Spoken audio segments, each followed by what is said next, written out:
Welcome back to the 1 minute for job series. আজকে আমরা আলোচনা করব ময়মনসিংহ গীতিকা নিয়ে। এইখান থেকে প্রায়শই প্রশ্ন এসে থাকে। তার মধ্যে একটা কনফিউজিং প্রশ্ন হচ্ছে যে ময়মনসিংহ গীতিকা সংগ্রহ করেন কে অথবা সংগ্রাহককে, আরেকটা হচ্ছে যে সেটা সম্পাদককে। মানে এই দুইটা নাম আমাদের খুব বেশি কনফিউজিং লাগে। খেয়াল করুন, সংগ্রাহক হচ্ছেন চন্দ্রকুমার দে। ভদ্রলোকের জন্ম হচ্ছে আমাদের নেত্রকোনায়, আমার নিজ জেলা, তাই একটু বললাম আলাদা করে বা নামটা নিলাম।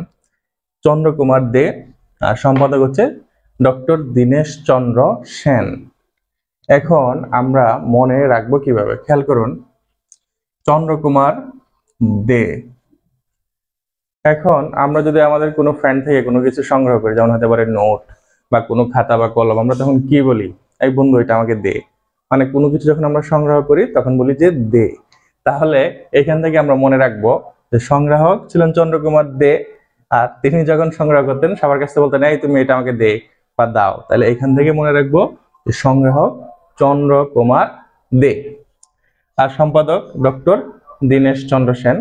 তিনি ছিলেন কলকাতা বিশ্ববিদ্যালয়ের একজন অধ্যাপক, এবং এটা 1923 সালে প্রকাশিত হয়।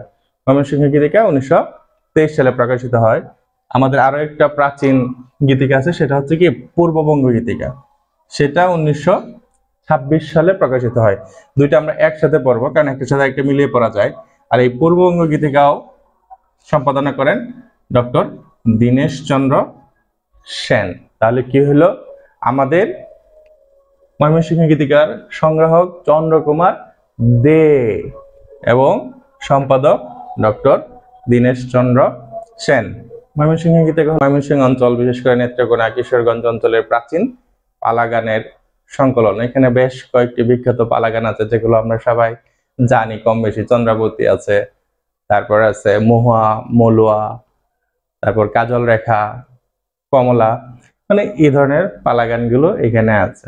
আপনার ওই পালা গানগুলোর নামগুলো এসে থাকে, ওইটাও আপনারা মনে রাখার চেষ্টা করবেন বা দেখবেন। আবার দেখুন, আরেকটি মজার বিষয়, দেখুন ময়মনসিংহ গীতিকা 1923 সালে প্রকাশিত হয়, এবং পরীক্ষায় অনেক সময় প্রশ্ন আসে যেটা কয়টি ভাষায় অনুদিত হয়। দেখুন, 1923 সালে প্রকাশিত হয় এবং 23টি ভাষায় সেটা অনুদিত হয়েছে।